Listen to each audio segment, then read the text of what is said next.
Today I want to inform you on how the United States began to change after World War II.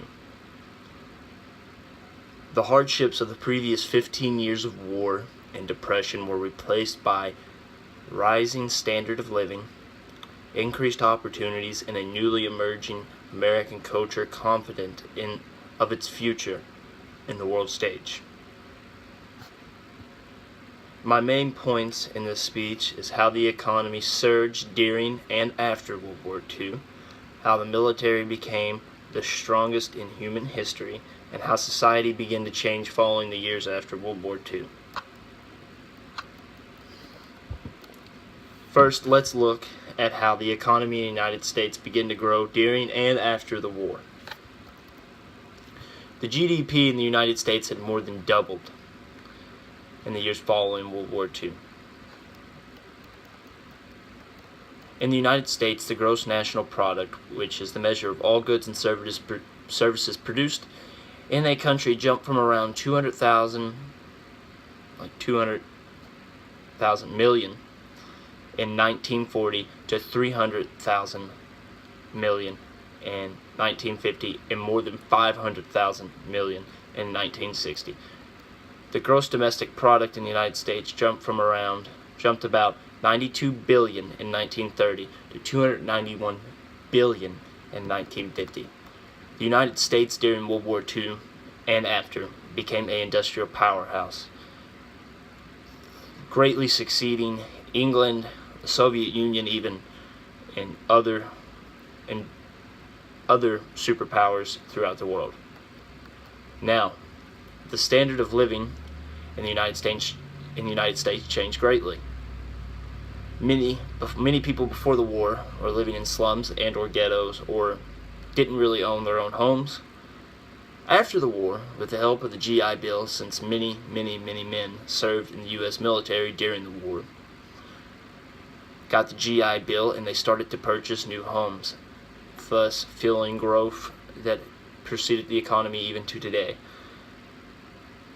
Many homes were bought after the war. Newly created places where many people live now, called the suburbs, were created for all the people wanting to move further away from the city and more out into nice neighborhoods.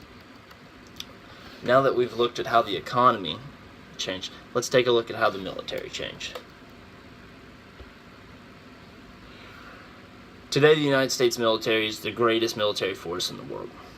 After defeating the Nazis and the Japanese in World War II, the American military had established itself as the world's most powerful military. At the start of World War II, the United States had about 334,473 total military combatants. In 1939, at the end of the war, at the end of World War II, the United States had over 12,290,238 men and women in the military. The American military has and had the most technologically advanced military in the world after World War II. During the war, America developed a weapon called the atomic bomb that was used against the Japanese in Hiroshima and Nagasaki. This bomb was developed to basically destroy a whole city with a single bomb, and it worked. After the war ended, the United States of America was the only country to have the atomic bomb up until about the early 1950s, when the Soviet Union developed their own atomic bomb. Throughout the Cold War or post-World War II era, technology advances in the American military were unbelievable. The American military developed jets, nuclear power, and the best space program in the world, NASA. Now that we looked at how the military changed after World War II, let's look at how society began to change. How did society change in America after World War II?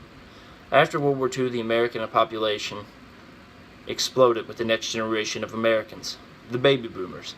The baby boomer generation changed how things in America operated. During the baby boomers generation, race relations in the United States greatly improved with the civil rights movement, with leaders such as Martin Luther King Jr., who fought for equality for black Americans in the United States. During the time after the war, African Americans in the U.S. began to receive the same rights as Americans. The Korean War was fought to stop the spread of communism, as was the Vietnam War. Many Americans feared communism. You have the MacArthur trials, the MacArthur trials that went around headhunting for communists throughout the nation, and even in Hollywood, looking for communists. The saying was better dead than red. No one liked communism, as communism is the evil other side of capitalism, which is a free market society where you make it or you don't. The American government really wanted to stop the spread of communism because they thought that maybe that communism would spread and completely engulf the world, and the United States would be the only free country left. So you have Korea. We invaded Korea to stop the spread of communism, where the North tried to invade the South. And we ended that war in a stalemate. North Korea still exists to today. Then you have the Vietnam War. The Vietnam War had little to no public support during the draft, like in the middle of the war, because you had the draft. Many civilians were dying, and many Americans were dying. Around 80,000 Americans died in the Vietnam War. It's also the second longest war in U.S. history. With the lack of public support, the American government decided to pull out in the early 1970s, and Vietnam collapsed, and the North conquered the South, and communism spread. But the baby boomers continue to influence the way Americans now operate. Many Americans are very untrustworthy of big government. Many Americans don't like intervention, but we still do it till today. But their influence is still felt throughout the world. These changes in America have shaped the world in which we live in today.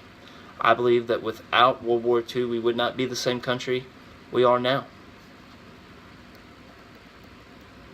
Now, how did America change following the years after World War II? Well, we looked at how the economy changed, we looked at how society changed, and we looked at how the military changed. And if you don't believe that it changed a great deal, well, it did. One final thought is the United States of America became the world's biggest superpower in the years following World War II. We have a lot to thank a lot of our many modern amenities that we have today because of the generation after World War II and during World War II. The world would not be the same place if we would have lost World War II. Or, I guess you can even say the world wouldn't be the same place without the Cold War, because you wouldn't have a lot of technology that we do now, because a lot of technology growth was fueled by the Cold War and beating back communism. Thank you.